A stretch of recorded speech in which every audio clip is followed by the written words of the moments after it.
Back in Monza, heading out into the undergrowth. Some of the young guns of Formula 3 heading out with ex-Formula 1 and IndyCar ace Emerson Fittipaldi, showing them the old part of the track.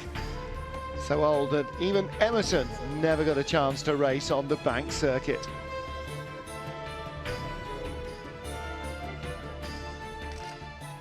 It was just before my time. I think they stopped here in 1961, the last race. I come to Europe in 1970 only for Formula 1. But it was must be amazing to race on this oval. There's so much history in Monza, so much things happen here. I remember looking the pictures of the Indy cars race against Formula 1 cars here. And must be a fantastic era, but must be incredibly dangerous. I was lucky that I didn't race here. If you look at the banking, how much degree they have here banking, there's no limit here of speed. When I race in Indianapolis, we are doing 420 in straight line kilometers per hour. Here, if you put now Indy car here or Formula 1 car, can go nearly 500 kilometers per hour with no wing, because the bank is too dangerous. I'm living not far from here, just 20 minutes. That's my home circuit. You know, I've been here quite a lot of time, and here is just amazing. You know, it hasn't lost how special it is, really. So I mean, it's one of those things you can come back to every time, and it'll still surprise you how steep it really is. I don't think the cameras do it justice. Well, I would certainly like to get onto it, you know, going at full speed. Well, here's a guy who's always at full speed, Jake Dennis. The junior driver in the Racing Steps programme took 2 wins away from Poe last time out. Hello, I'm Jake Dennis and I race for Prema Power Team. Yeah, so I started when I was 8. I started karting just because my dad did 12 years before I did. And then I managed to get picked up by the Racing Steps Foundation at the age of 12. And then, yeah, won the Under 18 World Karting Championship. And then progressed into cars and won a few championships in cars, and then I'm now 19 years old and in FIA Formula 3. Yeah, so obviously I changed team this year. I'm now with Prema Power Team, obviously the best and well-known team in Formula 3, so they're going to be a massive part for my career and also this year. And obviously, like I said, the Racing Steps Foundation, they're fully funding me this year and have done since I was 12. I just think the FIA Formula 3 is just the best championship there is, mainly because of the track time.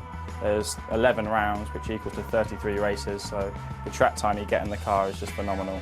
There's no other championship like it, really. And 36 cars this year is just going to be one hell of a year for all of us. I'd say I have 2 biggest idols in motorsport. I'd say the Hamilton, obviously, which most people look up to just through the aggression and willing to win he has. And obviously Sebastian Vettel, the way he drives is very interesting. He's very technical in the way he works. I quite like that side to him. Yeah, my favourite track is Imola. Obviously the presence it has with Ayrton Senna, with the statue there and everything like that. And to drive, it's very old school, very fast. The barriers are still quite close to the track, so if you make a mistake, you tend to pay for it. And I like that sort of characteristics about that sort of track. Obviously, Jake likes the Autodromo Nazionale di Monza as well. In second qualifying, he was 4th fastest, so that gives him a good start position for race 2. On pole again is Jake Dennis's teammate Felix Rosenqvist from Charles Leclerc and Antonio Giovinazzi 2nd and 3rd. The main championship contenders then on the front 2 rows. Rosenqvist starting well. Jake Dennis in the number 2 car, in the middle of the bunch going into the first chicane, and sweeps around the outside of Leclerc to grab 2nd place. Well, a bump between the 2 of them puts Leclerc on the sidelines. Jake Dennis in 2nd position. Number 27 right behind is Mikkel Jensen. Trouble though behind. Tatiana Calderon and Julio Moreno bringing the safety car out. From the restart, you can see Antonio Giovinazzi under big pressure again from number 25, Lance Stroll. Ferrari junior driver able to get by, but there's contact in Curva Grande, a huge accident. And unbelievably, both drivers climbing out of their damaged cars. The safety car restart, I just tried to overtake him after the first chicane, and he just gave me not enough space. I was in the gravel, so, and after we just touching, and he flipped. Well, both very lucky to walk happened away. so quickly, there was no more space, and then we touched tires, and I was flying in the air. So, yeah, it was definitely a bad crash, but luckily I'm okay. Take a look again as they make contact. Air under Stroll's car, and he barrel rolls over and onto the barriers. Fortunately, comes down with his base on the ground. A few laps later, Max Günther making a mistake in the first chicane. And then in the background, teammate Michele Beretta flies off as well. He gets launched from behind.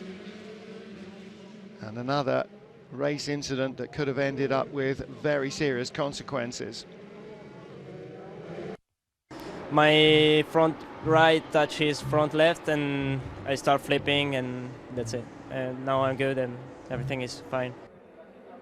Another safety car period. Felix Rosenqvist once more dictates the pace ahead of Jake Dennis, with Mikkel Jensen and Santino Ferrucci following. Giovinazzi and Leclerc out of the race, so a chance for the Swede to close up in the championship.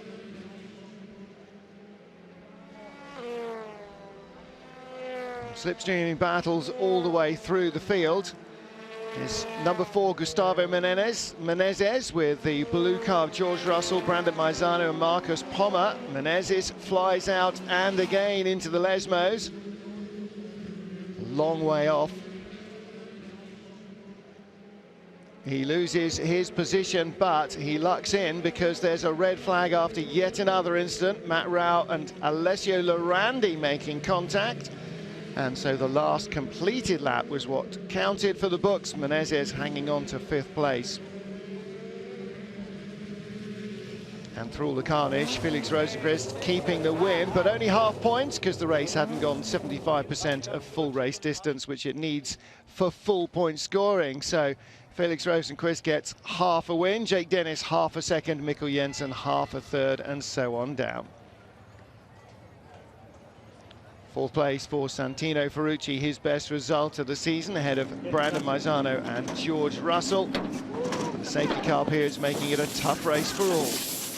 Yeah, I mean, when the last safety car came, I was like, oh, come on, are you joking with me? I had a quite good gap, and then, you know, I had to do it all again, and it's quite hard because the safety car is going really slow and you lose all the temperature in the tires. So the first lap you're really like on ice, and then after a while it goes again. But yeah, it was a really tough race. I had a good first turn, I guess. I dropped back to 5th at the start and then got up to 2nd. And then I said to her on the radio, all right, we need to push and get away from the cars behind. And after a few more safety cars, me and Felix managed to pull a big gap. If you don't have a guy in front, it's really difficult on the straights. But after the second restart, I made it better, and then it was no problem. Race 3 and plenty more incidents and accidents waiting for us on the other side of this break. Stay tuned.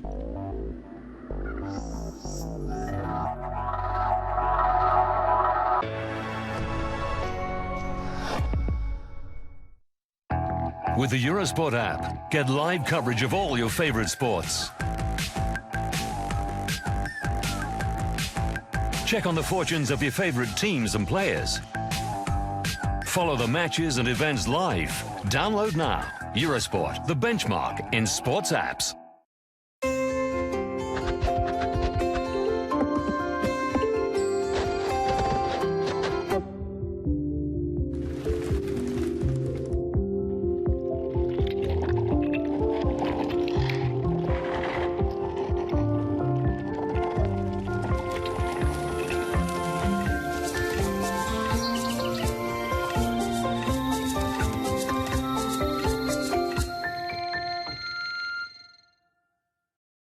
Eurosport Live Score is available on the iPhone and iPad for free.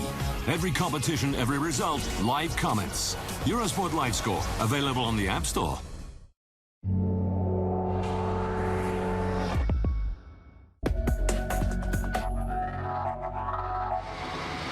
back in Monza as the teams get ready for the final race of the weekend. But before we get into the action, let's talk about one of the most important aspects of a Formula 3 car.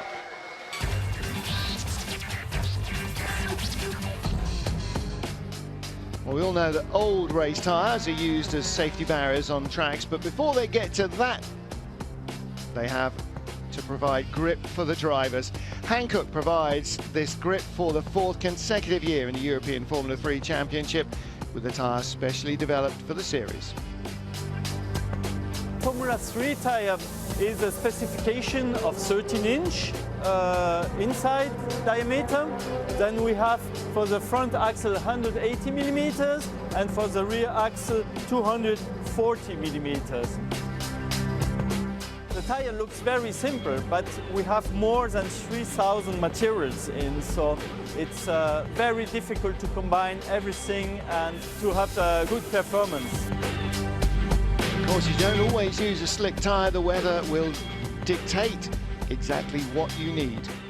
What we call window is a combination of track temperature, air temperature, setup, driver, pressure, and the temperature of the tread pattern. And the ideal working temperature of the tire is around 80 to 100, 110 degrees. In winter tests we face sometimes 0 degrees temperature, track temperature. In the hot summer we can have up to 40, so the tire has to work a lot in a big window.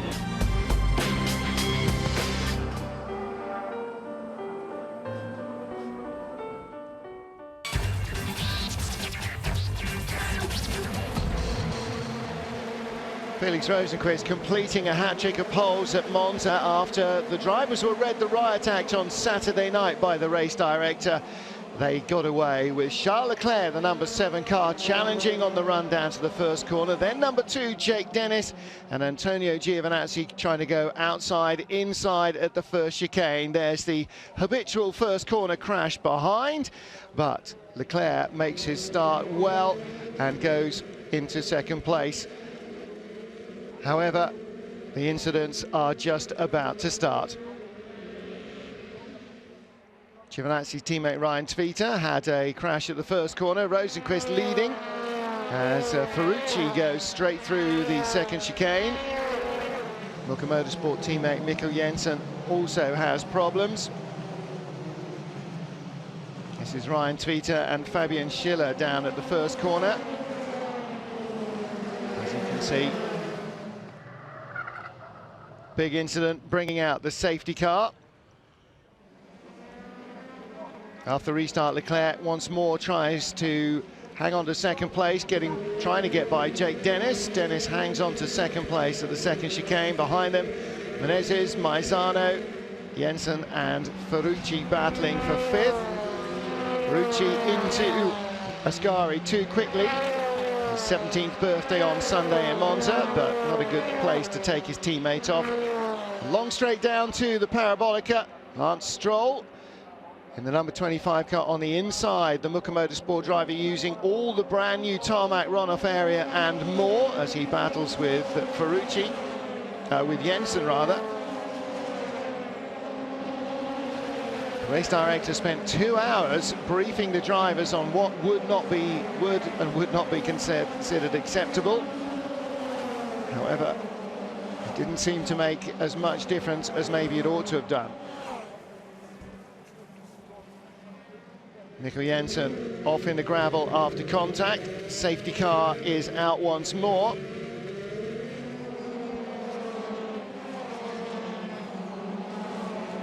Stewards then took a look at the race incident and decided things were not going to improve. As a result, the race was cancelled. After the second race, we informed all the drivers that in case they misbehave like in the second race yesterday, we do the same today. And that means cancelling the rest of the race. First there's confusion at Prema Power Team, then they realise that they have indeed won once more. Felix Rosenqvist wins 3 races in Monza, but half points in 2 of them. Disappointing result. he should have had a much bigger point score. Yesterday they were quite clear. I mean, it's not acceptable how the drivers behave on the track. And they told us that if we have an incident in the first 2 laps, the race will be finished behind safety car. And when I saw the crash in the first corner, I realized immediately this race is going to be behind safety car and probably half points. And I cannot understand how, honestly, how the drivers can be so stupid when they have a meeting for 2 hours and they just say, you know, cruise this race to the finish, and we go on in Spa the other week, and you know, which is an easier track and all that, and they just fuck everything up in the first lap again. It's unbelievable, and we are the ones suffering for it because we are working hard, finishing on the podium. Well, despite half points, he is getting closer in the championship. Next race is at Spa in 3 weeks. Catch up with the action now.